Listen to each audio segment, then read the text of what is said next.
የሃይማኖት ጎራ ለማስያዝ ሀገርን እንደዚህ አይነት የዘመን መጨረሻ ታሪ ነጋሪ ሲያለ ልቃች ሚዲያ ዚያነ ሰዎች ለታቸው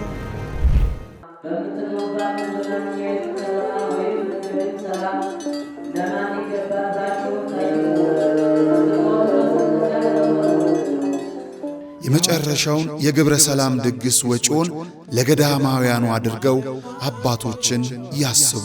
የበዓለ ሃምሳ መገባደጃ የሐዋርያቱን ጾም መቃረቢያ በረከት ለሙታንሳ ማር ቅዱስ ሚካኤል አንድነት ገዳም ይላኩ። አባቶቻችን ዛሬ ላይ ረሃቡን ታሪክ አድርገው ቢያሸንፉትም በባት ጦት ይፈተናሉና ክረምቱ ገብቶ የጀመርነው የባት ግንባታ እንዳይቆምብን አሁኑኑ ያቅሞትን ለመናንያኑ ይላኩልን። ለምድራችን ሰላም ለሀገራችን በረከትን ያድልልን።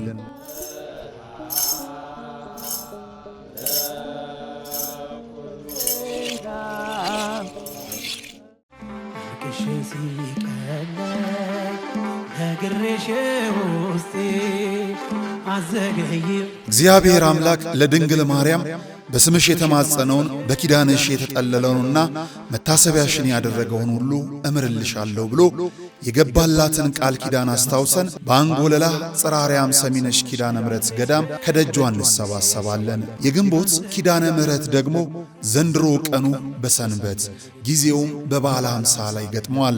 የልቦውን ምስጋና ከአርያም ለማድረስ የውስጡን ጥያቄ ለእናቶ ለመንገር ኑ ወደ ስዕለት ሰሚዋ ኪዳነ ምሕረት እንጓዝ። መነሻ ግንቦት 15 ቀን ከንጋቱ 11 ሰዓት መገናኛ ደራርቱ ሕንጻ ፊት ለፊት፣ መመለሻ በማግስቱ እሁድ ቅዳሴ አስቀድሰን ጸበል ተጠምቀን የአውደ ምሕረት ጉባኤውን ተካፍለን ከሰዓት እንመለሳለን። ማረፊያ ቦታ አያስቡ። የተንጣለለ የገዳሙ አዳራሽ በገዳሙ አስተዳዳሪ ብርቱ ጥረት በምዕመናን ኅብረት ተገንብቶ ተጠናቋል። ለበለጠ መረጃ የገዳሟን የጉዞ ማኅበር በእነዚህ ስልክ ቁጥሮች ያነጋግሩ። የሃይማኖት ጎራ ለማስያዝ ሀገርን እንደዚህ አይነት የዘመን መጨረሻ ታሪ ነጋሪ ሲያለ ልቃች ሚዲያ ዚያነ ሰዎች ለታቸው አጠገቤ ጎኔ በዙሪያዬ እንዳለሽ እንደርሱ ነው ልቤ እማ የሚያወራሽ አልቅሼ ሲቀለኝ ነግሬሽ ውስጤ። ሰላም ጤና ይስጥልን ክቡራን ተመልካቾቻችን እንደምን አላችሁ? ይህ ነጋሽ ሚዲያ ነው። ጋዜጠኛ ነጋሽ በዳዳ ነኝ። አንጎለላ ጽራሪያም ሰሚነሽ ኪዳነ ምሕረት እነሆ ተገኝተናል። መልአከ አርያም መምህር ኃይለ ማርያምን ከኛ ጋራ መልአከ አርያም ቀሲስ መምህር ኃይለ ማርያም ጋራ ከኛ ጋራ ቆይታን እያደረጉ ነው። የዚች ታላቋ ያንጋፋዋ የስዕለት ሰሚዋ የብዙዎችን ህመም የምትገላግለው ገዳም አስተዳዳሪ ናቸው። እንግዲህ ከ9 ወር በኋላ ዳግም ሰሚነሽ ኪዳነ ምሕረት ተገኝተናል። አባታችን እንኳን ደህና ጠበቁ። እንዴት አቆያችሁ? እግዚአብሔር ይመስገን። እንግዲህ ባለፈው ጊዜ ትዝ ይለኛል ለነሐሴ 16 ሰሚነሽ ኪዳነ ምሕረት ኑ ብለን በርካቶችን ጠርተን ነበረ። ከዛ በኋላ ደግሞ ሰሚነሽ እንደ አዲስ በሚመስል መልኩ በብዙ የልማት ስራዎች ተሰርተው ተመለከትን። ምን ተሰርተዋል? ምን ለውጥ አለ? ዘንድሮም ደግሞ እንግዲህ ፍልሰታዋን እንጠብቃለን። ያው ነጋሽ እንደምታውቀው የዛሬ ዓመት አካባቢ ላይ ብዙ ሰዎች ቦታ ከማጣት ዝናብ ላይ የተኙ ያላገባብ ኪራይ ያወጡ ሰዎች ብዙ ሰዎች ተንገላተው ነበርና ያንን ምክንያት በማድረግ ለሚቀጥለው ዓመት አትሊስት ህብረተሰቦቻችንን መካስ ስላለብን አሁን ትልልቅ ፕሮጀክቶችን ጀምረናል። ከዚህ ከቤተክርስቲያኑ ጀርባ ላይ ቢያንስ ከ60,000 በላይ መያዝ የሚችል ባለ 4 ፎቅ 4000 ካሬ ላይ ያረፈ ህንፃ ጀምረናል።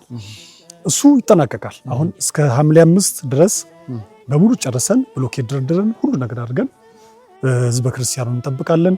ሌላ ደግሞ በተመሳሳይ ውጭ ላይ በምትገባበት ሰዓት ላይ ባለ 4 ፎቅ ጀምረናል። ከታችም ህዝብ እንቀበልበታለን። ኦልሬዲ 4ቱም ለምዕመናን የሚሆኑ ቦታዎችን አስተካክለናል። እውነት ለመናገር ካምናው ዘንድሮ በጣም የተሻለ ነገር ሰርተናል። ብዙ ገዳሟ ህዝበ ክርስቲያኑ ከውጭም ከሀገር ውስጥም ቤትም ያለ ገንዘቡን በማመን ወደ ገዳማችን አካውንት በአካልም በምንም ስለሚሰጠን ያንን በማሰብ ህዝቡ የሰጠውን ነገር ማየት ስላለበት እያንዳንዷን ነገር በዘመናዊ ስራዎችን በዚህ መልኩ እያስኬድ ነውና እጅግ የሚገርም በተለይ 4000 ካሬ ላይ ያረፈው ባለ 4 ፎቅ ነው። ከስር የሱባኤ ቦታ ነው። ቀጥሎም የሱባኤ ቦታ ነው። ሶስተኛውም የሱባኤ ቦታ ነው።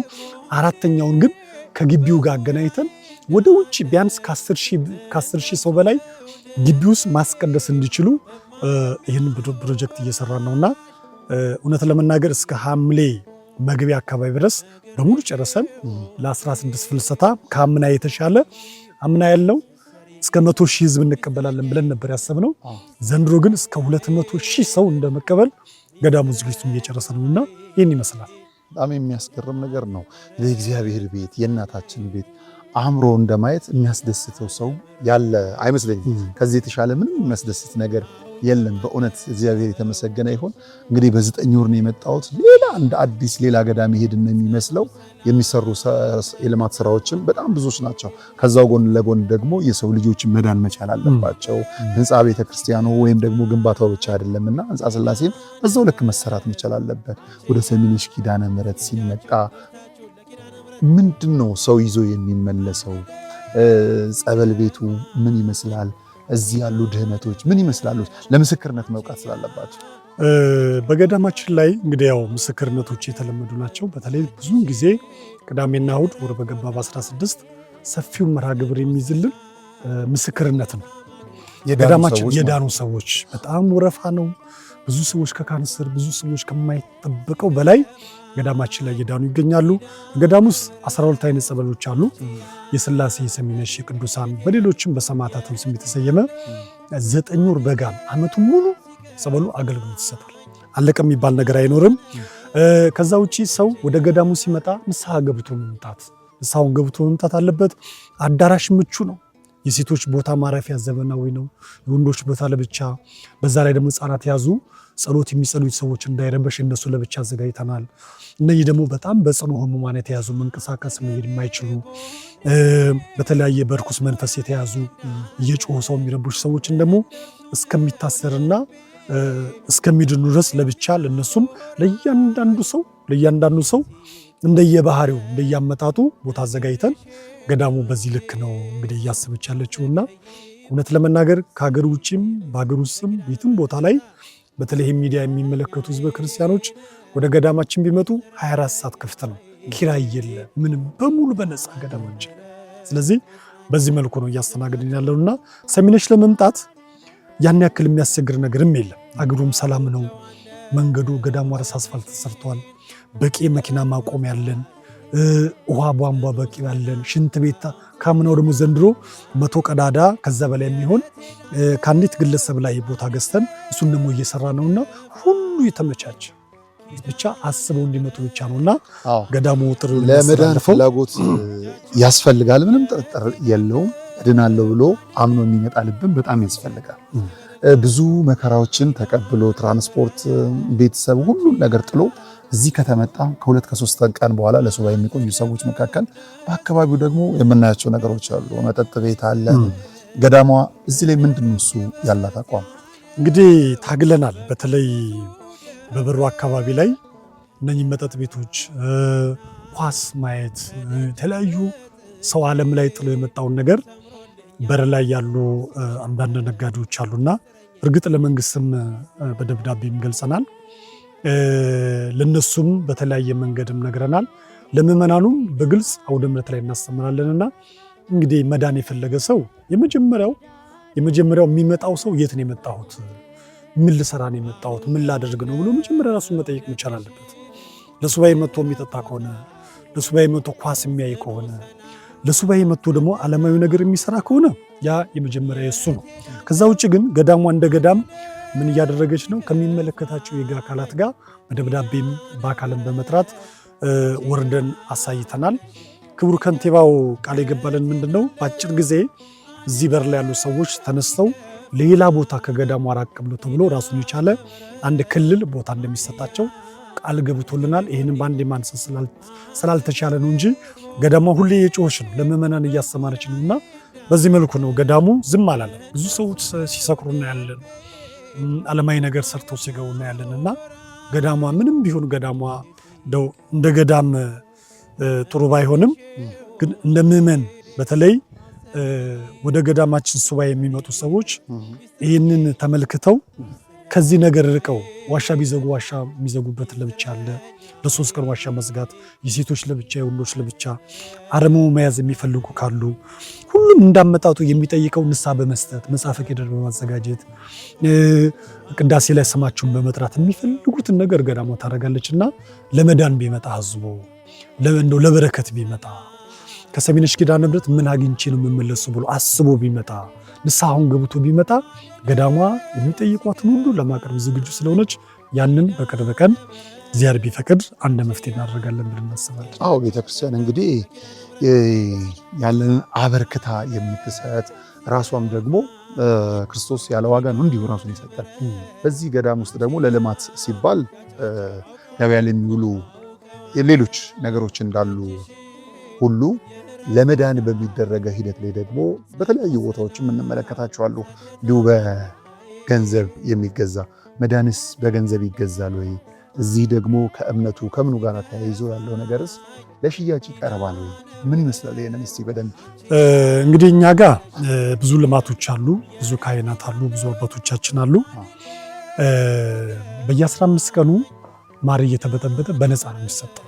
ማንም ሰው ወደ ገዳማችን ሲመጣ የማር እምነት በረከቱ ተዘጋጅቶ ሁሉም ሰው መጥቶ በነፃ ነው ተጠቅሞ የሚሄደው። እርግጥ ቲሸርት፣ መስቀሎች እንዲህ ነገሮች አሉ። እንግዲህ ይህንን ለህብረተሰቡ በነፃ መስጠት ገዳሙ አትችልም። ምክንያቱም አነስተኛ በሆነ ዋጋ ትገዛለች። ትንሽ ደግሞ አትርፋ ደግሞ ያንን ባርካ ለክርስቲያኖች ብትሰጥ ከዛች የምናገኛትን ለካህናት ደሞዝ እንከፍላለን። ይህ ሁሉ ጸበልተኛ የሚቀመጥበት አዳራሽ ከዚህ እያደረግን ነው የምንሰራውና ገዳማችን ላይ ያን ያክልም አይደለም። አሁን ገዳሙ ላይ ካፌ አለን፣ ምግብ ቤት አለን። ውጭ ላይ 200-300 የሚሸጠው እኛ ጋር በ100 ብር ነው።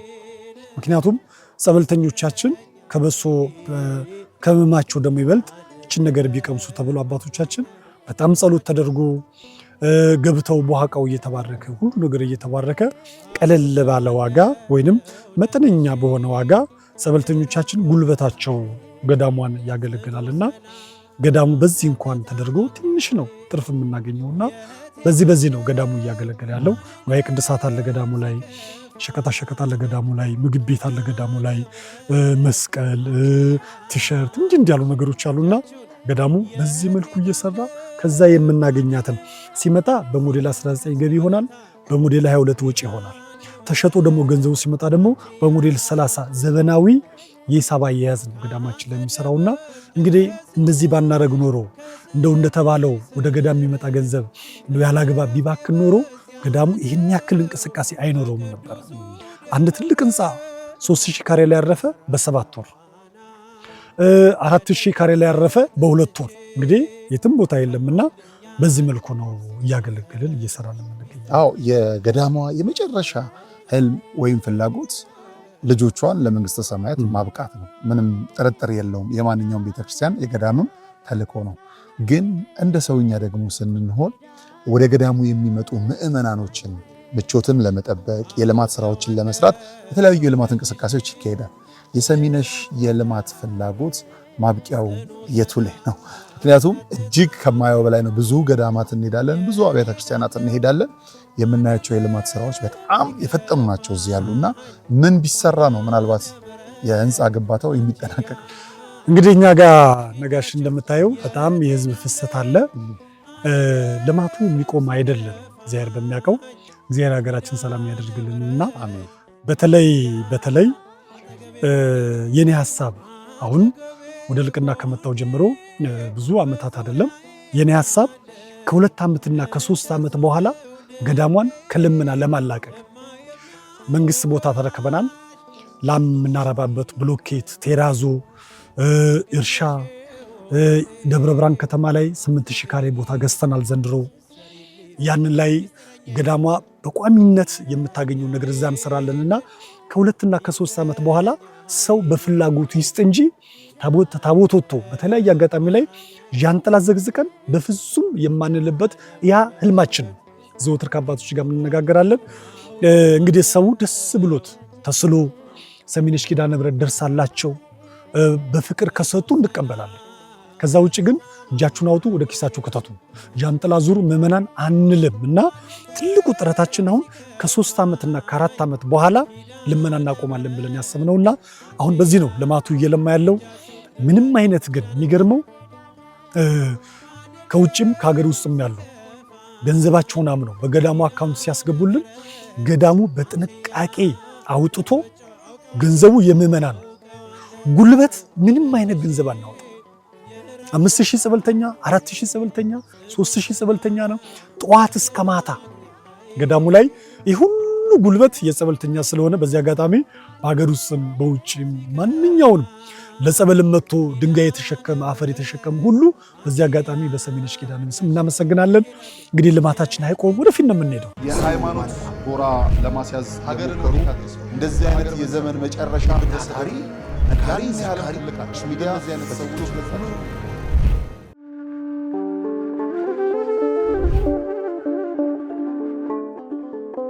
በዘመን ብዛት እርጅና ተጫጭኖት በሰው ማጣት መቅደሱ ለፈረሰው ጣጃ አቦአቡ የገብረ መንፈስ ቅዱስ ማን ነው ቀድሞ የሚደርሰው? ምድሩ ለምለም ሀገሩ የጀግና ጦርነት ፈተነው እንጂ የማያውቅ ልመና። ዛሬ ግን አዛውንቶቹ ጉልበት ከርቷቸው ወጣቶቹ ግራ ገብቷቸው የአቡዬ ቤተ መቅደስ ሊፈርስ ተቃርቧልና ስለ አቡዬ ብላችሁ የጻድቁን ቤተ መቅደስ እንገንባ።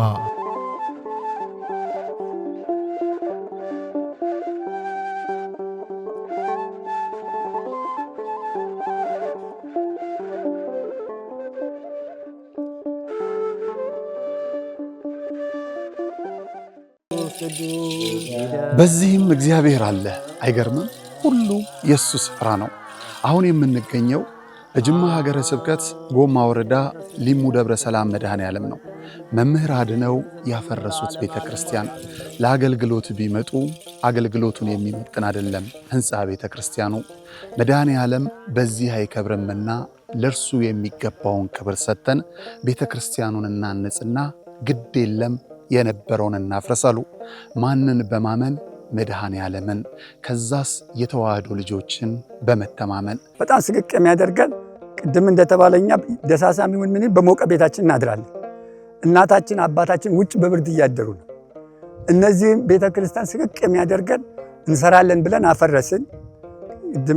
አባቶች በሰጡት ይዞታ የነበረ የተሰራ መሬት በአይጥ በምስጥ በምናምን ፈራረሰው ወደቀ። የተሻለ እናደርጋለን ስንል ያው የአቅም ውስንነት የዚህ ያለው የኑሮ ውድነት ስላገደን አሁንም እኛ በጣም ውስጣችን የሚበላን አሁን በጣም አቅማችን በማነሱ እገዛ እንፈልጋለን። ጊዜው 1969 ነው። የሚባርከን ታቦት ያስፈልጋል ብለው በክርስትና የበረቱ የተዋህዶ ልጆች ህብረት ፈጥረው የሊሙ ሻይ ደብረ ሰላም መድኃኔዓለም ቤተክርስቲያንን ተከሉ። እነሆ በአገልግሎት ብዛት መሰረቱ ፈርሶ ጉልላቱ እንዲህ ወድቋል። ውሃ መሰረታዊ ነገር ነው። የአብነት ትምህርት ደግሞ ለቤተክርስቲያን መሰረታዊ ነገር ነው። ትክክል ነውና አሁን እነዚህ ልጆች እስካሁንም የተማሩትም አሁንም ያሉትን የሚያድሩበት የምታዩት ነው። መቃብር ቤት ነው የሚያድሩት። ያው አወራ ነው ገብታችሁ ብታዩት ምንም ጥርጥር የለውም። ይሄንን አወራ ነው። እዚያ ነው የሚማሩት። የሚያድሩበት አፈር ነው። ቢያንስ እንኳን መጠለያ አሁን ማታ ማታ እንደምታዩት በዚህ ዝናብ ይመጣል፣ ሽንፍር ነው የሚመታቸው። ቁጭ ብሎ የሚማሩበትን ትምህርት ቤት ቢሰራ እጅግ የተሻለ ነገር ነው።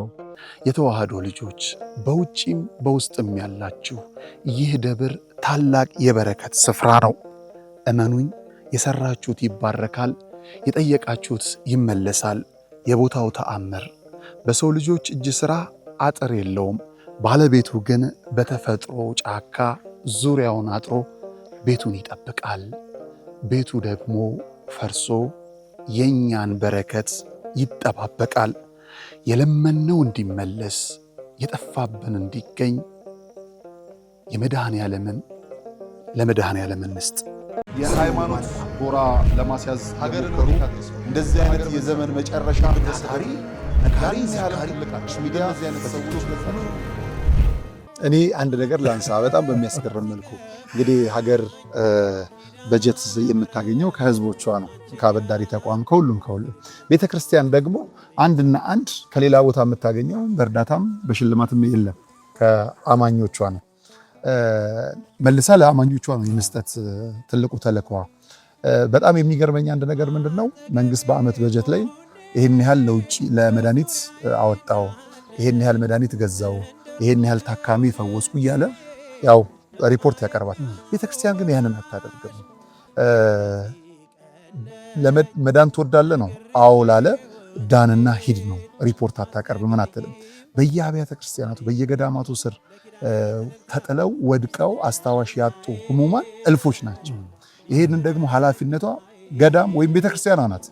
በዚህ በአንጎለላ ጽራሪያም ሰሚነሽ ኪዳነ ምሕረት አስታዋሽ የሌላቸው ማንም የማያቸው ገዳሟ የምትመለከታቸው ገዳሟ የምታስታመማቸው አሉ ወይ? እነሱን ብናነሳ በጣም ደስ ስለሚለኝ። አዎ ገዳማችን ላይ ያው እንግዲህ ቀደም ሲልም በገዳሙ ላይ በነገራችን ላይ ህንፃ ብቻ አይደለም ገዳሙ እየሰራ ያለው። ብዙ ሰዎች ከሌላ እምነት ወደኛ የሚመጡ በየቀኑ እናጠምቃለን ገዳማችን ላይ። ለአብነት ያክል ማንሳት ይቻላልና ብዙ ጊዜ ሪፖርት ስናቀርብ ገንዘብ ንክኪ አይደለም፣ ይሄ ወጣ ይሄ ገባ ብቻ አይደለም የምንለው። ምን ያህል በዚህ ዓመት ክርስትና ተነሳ፣ ምን ያህል ሰዎች ሰሚነሽ ኪዳነ ምሕረት ላይ ክርስትና የተነሱ ህፃናትን ጭምር መዝገባለን። ምን ያህል ሰዎች ከሌላ እምነት ወደኛ መጡ። በደንብ አስተምረን ጊዜ ሰተን መምህር መድበን ሃይማኖታቸውን አውቀው መጽሐፍ ገዝተን አንብበው በጣም በጥንቃቄ ነው። አሁን አንዳንድ ቦታ ላይ ስናይ ዛሬ አንድ ከሌላ እምነት ይመጣል፣ ዛሬ ያናገረን ነገ ጧት ያጠምቁታል። ምንም ሃይማኖቱን ሳያውቅ በመጣ እግሩ ተመልሶ ይሄዳል። እኛ ጋር ግን እንደዛ የለም። ሰውየውን አስቀምጠን መምህር መድበን በደንብ አስተምረን እንዶ ቢያንስ እንኳን 5ቱ አዕማደ ምስጢር 7ቱ ምስጢራተ ቤተክርስቲያናትን በደንብ አድርገን አስተምረን የሥላሴ ልጅነትን እንዲያገኝ እናደርጋለን ነው። ሌላው በሰሚነሽ ኪዳነ ምሕረት ላይ ብዙ ዘመድ የጠላቸው ሰዎች ትላንት ህይወታቸው ጥሩ የነበረ ትላንት በትዳር የኖሩ ብዙ መኪና ብዙ ፎቅ ብዙ ነገር ያላቸው ግን በህመም ምክንያት በሙሉ ያጡ ውልቸር ላይ የተቀመጡ መንቀሳቀስ የማይችሉ እስቲል ሰገራቸውን ሽንታቸውን መጸዳዳት የማይችሉ በጣም ብዙ ከ58 ሰዎች በላይ ገዳማችን ላይ ቀለብ ችላ ልብስ ችላ ሳሙና ችላ እነሱን የሚያስተናግድ አስተባባሪ ችላ የምታሳምማቸው አሉ። እውነት ለመናገር ከሚገርመው ነጋሽ ከነኚህ ሰዎች መካከል ግን በወር አንዴ በሁለት ወር አንድ ጊዜ በየ15 ቀኑ ይድናሉ። ጆሮአቸው የማይሰማ ጆሮአቸው ይሰማል። እግራቸው ፓራላይዝ የሆነ ሰው በሆነ በ7 ቀን በ14 ቀን ቆመው ይሄዳሉ። ካንሰር የታመመ ሰው 4ኛ ደረጃ ላይ የደረሰ ሰው ዓለም ልቃው ወይንም ደግሞ ዶክተር አትድንም የተባለ መጥተው ድነው ሲመሰክሩ ነው ያለንና አሁንም 58 ሰዎች ገዳማችን ቀለባቸውን ችሎ የንጽህና መጠበቂያ ችሎ ሽንት ቤት የሚንቀሳቀሱ ለነሱ ለብቻ ሽንት ቤት መቀመጥ ስለማይችሉ በጥንቃቄ ወንዶች ለወንድ ሴቶችን ለሴቶች መድበን ገዳማችን በዚህ መልኩ እየሰራ ይገኛልና እኔ እውነት ለመናገር እንደው ማጋነንም ስለማይሆን ነው። ገዳሙን በግልጽ ማንም ሰው ማየት ይችላል። በግልጽ በተለይ በዚህ ዘመን ቤተክርስቲያን የሚገላት አስተዳዳሪ ነው። ቤተክርስቲያን ጥሩ አስተዳዳሪ ካለ ገዳሟ ታደርጋለች እና ሁሉም ሰው መጥቶ ከሰሚነሽ ኪዳነ ምሕረት እንደዚህ ያሉ ነገሮችን አይቶ ተምሮ ቢሄድ ኢትዮጵያ ኦርቶዶክስ ተዋሕዶ እንደዚህ ማንሰደብም ነበር እና ገዳማችን በግልጽ ነው የምታገለግለው። ህዝቡ በሙሉ ያውቃል፣ እየገባ ይጠይቃቸዋል። በተለይ ፋሲካ ከና ሲመጣ አንዳንድ ለበረከት ሰዎች በሬ ያርዳሉ። ሰርጋቸውን ክርስትናቸውን ልክ መቆደንያ እንደሚደረገው እኛ ጋር ያደርጋሉና እነሱ ናቸው እንግዲህ እኛ ቤተሰቦች አሁን እየዳኑ ወደ 72 አካባቢ ነበረ እየዳኑ አሁን 58 ሰው ቀረ። 58ቱ ደግሞ ነገ ይደናል ብለን እናስባለንና በዚህ ነው በጣም ትልልቅ አባቶች ምራቃቸው ዋጥ ያደረዋሉ። ብዙ መምህራን አሉ ገዳማችን ላይ። ስብሰባ አለን፣ ስለ ጸበልተኛ እንወያያለን፣ ስለ ታመሙ ሰዎች እንወያያለን። ምን እናደርግ የሚል ስለምናደርግ በዚህ መልኩ ነው እያገለገልን ያለ ነው። ገዳሙ እጅግ አይቶ ማመን አይቶ መሆን ይችላል። የመጨረሻ ጥያቄ ላድርግ። በጣም በሚያስገርመኝና በሚያስደንቀኝ መልኩ ቤተክርስቲያን ህብረትን ትሰብካለች። የቤተክርስቲያን አገልጋዮች ደግሞ ህብረት ላይ ብዙ አናያቸው። ምክንያቱም የአንድ ደብር ወይም ለአንድ ገዳም ይለመናል፣ ይገኛል። ያ የተገኘው ከተረፈብን ይበለዋል፣ ካልሆነም በጨረታ በብዙ ነገሮች ይሸጣል እንጂ ማስቀደሻ ለሌላቸው ንዋያተ ቅድሳት ላጠራቸው የገጠር አብያተ ክርስቲያናት ሄዶ መስጠቱ ላይ ደግሞ በጣም የጎደለ ነገር እንዳለ እናያለን፣ እንታዘባለን። በመዲናችን አዲስ አበባም ትልቅ ካቴድራሎች የተረፋቸውና ተቀድሳት ለሽያጭ ሲያቀርቡ እንጂ ለገጠራ ቤተክርስቲያን ሲሰጡ አይተን አናውቅም። ሰሚነሽ ኪዳነ ምሕረት በዚህ ላይ ምን አድርጋለች? ሀብቷ ብዙ እንደሆነ እናውቃለን። ሀብቷም ደግሞ ልጆቿ ናቸው። ያ ብዙ ማለት ግን ከራሷ የሚተርፍ አለ ብለን አናስብ። ምክንያቱም ከ100 በላይ ካህናቶች አሉ፣ ህሙማን አሉ፣ ልማቶች፣ ብዙ ነገሮች አሉ። ምን እየተደረገ ነው? አው ገዳማችን ላይ ቅድም እንደተነጋገር ነው በሰሚነሽ ኪዳነ ምሕረት አካባቢ ላይ እርግጥ ቀደም ሲል ማንኛውም ቤተክርስቲያን የሚደረግ ነው። ጽዋፍ ሲጠራቀም ዣንጥላ፣ ዘቢብ፣ እጣኖች ይጠራቀሙና በጨረታ ነው የሚሸጠው። እኛ ጋር ግን አይሸጡ። አሁን በተለይ ሰሚነሽ ኪዳነ ምሕረት በዚህ በአካባቢው ወይንም በጸጥታ ጉዳይ ብዙ መቀደስ እየቻሉ በንዋየ ቅድሳት እጥረት የማይቀደስባቸው ገዳማትን 25 ገዳማትን ትረዳለች። ገዳሙ 25 ገዳማትን ልክ ሲያልቅባቸው ይመጣሉ። ከ25 ገዳማት 18ቱ ደብርና አጥቢያ ቤተክርስቲያን ናቸው። ከዛ ውጭ ያሉትን ገዳም ናቸው። መለኮሳት ያሉበት ገዳም በዚህ በጎሸባዶ ቆላውን ህዝበ ክርስቲያን የማይሄድበትን ለእያንዳንዱ አሁን ጨረታ ብንሸጥ 1 ሚሊዮን 900 2 ሚሊዮን የምናገኘው ያንን ለ25 ገዳማትና አድባራት ገዳሟ ታከፋፈላለች። ከዛ ውጪ ሰሚነሽ ኪዳነ ምሕረት ላይ እንግዲህ እነኚህን ገዳማት አሁን ወደ 12 ገዳማትን ቤተክርስቲያን እየሰራች ነው።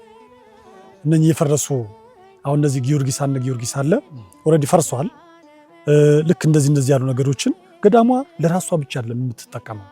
በተለይ እኔ ወደዚህ ገዳም ከመጣው ጀምሮ በዙሪያ ያሉ በሙሉ ናሉ ብረት ጊዮርጊስ፣ ወናባደራ፣ ፈዋሽነ ቅዱስ ጊዮርጊስ፣ ማህራዊ አማኑኤል እንዲህ የሚባሉ ገዳማት ሰሚነሽ ነች የምትረዳቸው፣ ጽዋፍ የምትረዳቸው። በተለይ አሁን 16 ፍልሰታ ሲመጣ ከወዲሁ እያንዳንዱ ገዳማት 10 ሺህ ጽዋፍ፣ 25 ኪሎ ዕጣን፣ 10 ኪሎ ዘብብ በሙሉ መጥተው ከገዳማችን ይረከባሉና ገዳሟ ለራሷ ብቻ አይደለም የምትጠቀመው።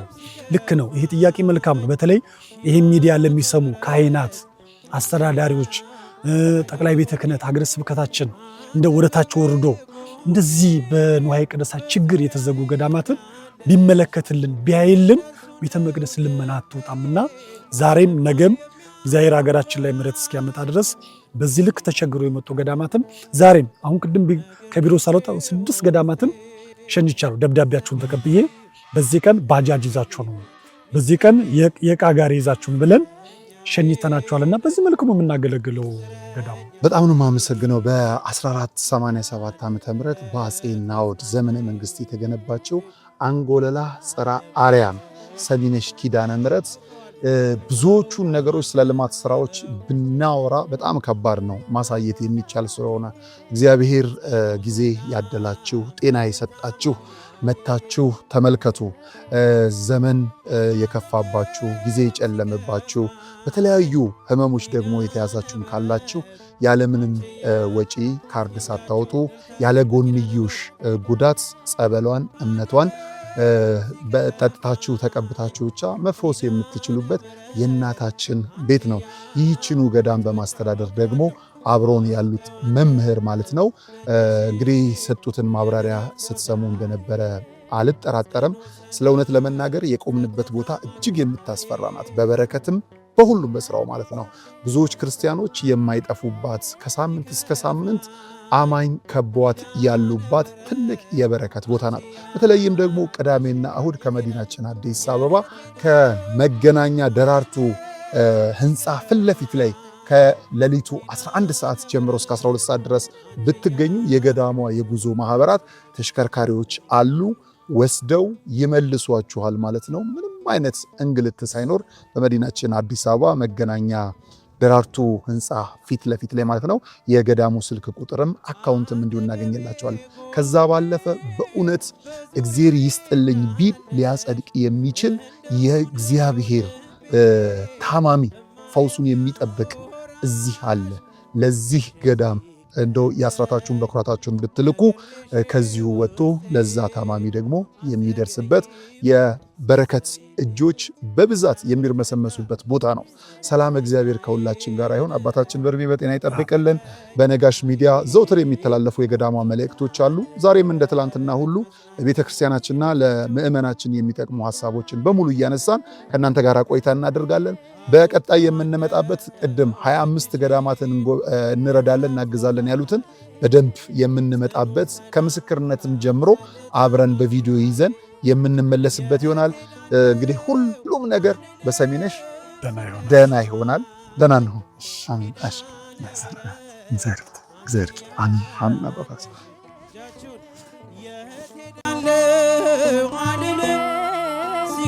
እስኪ በደልታ ኪዳነ ምሕረት አንቺ የሃይማኖት ጎራ ለማስያዝ ሀገርን እንደዚህ አይነት የዘመን መጨረሻ ታሪ ነጋሪ ዘካሪ ልቃች ሚዲያ እዚህ አይነት ሰዎች ለታቸው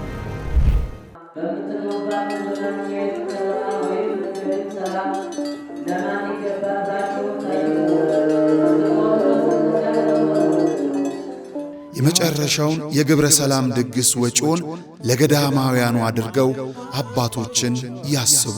የበዓለ ሃምሳ መገባደጃ የሐዋርያቱን ጾም መቃረቢያ በረከት ለሙታንሳ ማር ቅዱስ ሚካኤል አንድነት ገዳም ይላኩ። አባቶቻችን ዛሬ ላይ ረሃቡን ታሪክ አድርገው ቢያሸንፉትም በበዓት እጦት ይፈተናሉና ክረምቱ ገብቶ የጀመርነው የበዓት ግንባታ እንዳይቆምብን አሁኑኑ ያቅሞትን ለመናንያኑ ይላኩልን። ለምድራችን ሰላም፣ ለሀገራችን በረከትን ያድልልን።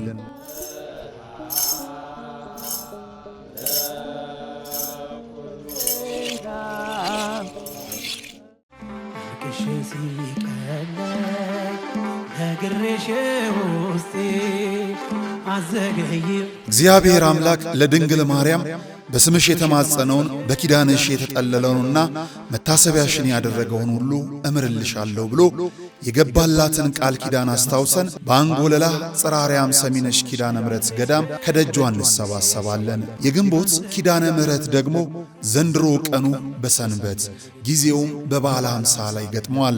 የልቦውን ምስጋና ከአርያም ለማድረስ የውስጡን ጥያቄ ለእናቶ ለመንገር ኑ ወደ ስዕለት ሰሚዋ ኪዳነ ምሕረት እንጓዝ። መነሻ ግንቦት 15 ቀን ከንጋቱ 11 ሰዓት መገናኛ ደራርቱ ሕንጻ ፊት ለፊት፣ መመለሻ በማግስቱ እሁድ ቅዳሴ አስቀድሰን ጸበል ተጠምቀን የአውደ ምሕረት ጉባኤውን ተካፍለን ከሰዓት እንመለሳለን።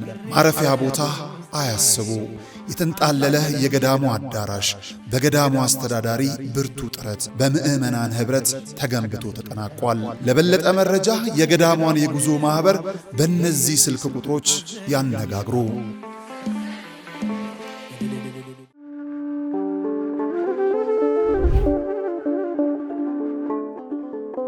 በዘመን ብዛት እርጅና ተጫጭኖት በሰው ማጣት መቅደሱ ለፈረሰው ጣጃ አቦአቡ የገብረ መንፈስ ቅዱስ ማን ነው ቀድሞ የሚደርሰው? ምድሩ ለምለም ሀገሩ የጀግና ጦርነት ፈተነው እንጂ የማያውቅ ልመና። ዛሬ ግን አዛውንቶቹ ጉልበት ከርቷቸው፣ ወጣቶቹ ግራ ገብቷቸው የአቡዬ ቤተ መቅደስ ሊፈርስ ተቃርቧልና ስለ አቡዬ ብላችሁ የጻድቁን ቤተ መቅደስ እንገንባ።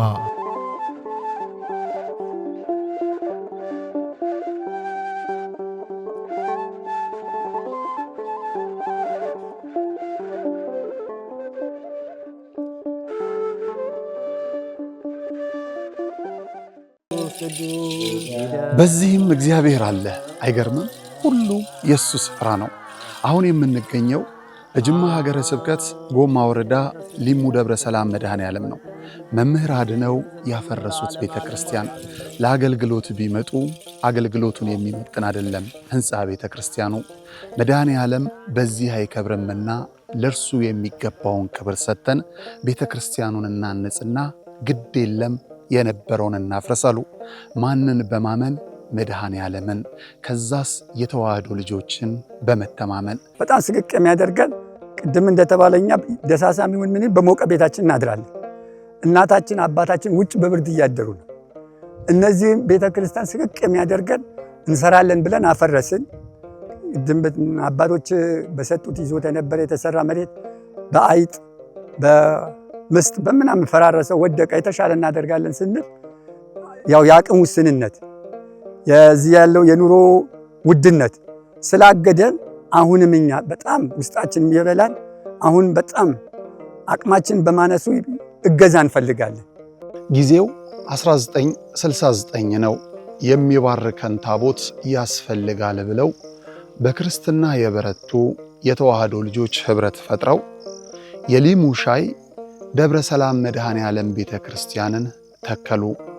እነሆ በአገልግሎት ብዛት መሰረቱ ፈርሶ ጉልላቱ እንዲህ ወድቋል። ውሃ መሰረታዊ ነገር ነው። የአብነት ትምህርት ደግሞ ለቤተ ክርስቲያን መሰረታዊ ነገር ነው። ትክክል ነውና አሁን እነዚህ ልጆች እስካሁንም የተማሩትም አሁንም ያሉትን የሚያድሩበት የምታዩት ነው። መቃብር ቤት ነው የሚያድሩት። ያው አወራ ነው ገብታችሁ ብታዩት ምንም ጥርጥር የለውም። ይሄንን አወራ ነው። እዚያ ነው የሚማሩት። የሚያድሩበት አፈር ነው። ቢያንስ እንኳን መጠለያ አሁን ማታ ማታ እንደምታዩት በዚህ ዝናብ ይመጣል፣ ሽንፍር ነው የሚመታቸው። ቁጭ ብለው የሚማሩበትን ትምህርት ቤት ቢሰራ እጅግ የተሻለ ነገር ነው። የተዋህዶ ልጆች በውጪም በውስጥም ያላችሁ ይህ ደብር ታላቅ የበረከት ስፍራ ነው። እመኑኝ፣ የሰራችሁት ይባረካል፣ የጠየቃችሁት ይመለሳል። የቦታው ተአምር በሰው ልጆች እጅ ሥራ አጥር የለውም። ባለቤቱ ግን በተፈጥሮ ጫካ ዙሪያውን አጥሮ ቤቱን ይጠብቃል። ቤቱ ደግሞ ፈርሶ የኛን በረከት ይጠባበቃል። የለመነው እንዲመለስ የጠፋብን እንዲገኝ ለመድኃኔ ዓለም እንስጥ። የሃይማኖት ጎራ ለማስያዝ ሀገርን እንደዚህ አይነት የዘመን መጨረሻ ታሪ ነጋሪ ሚዲያ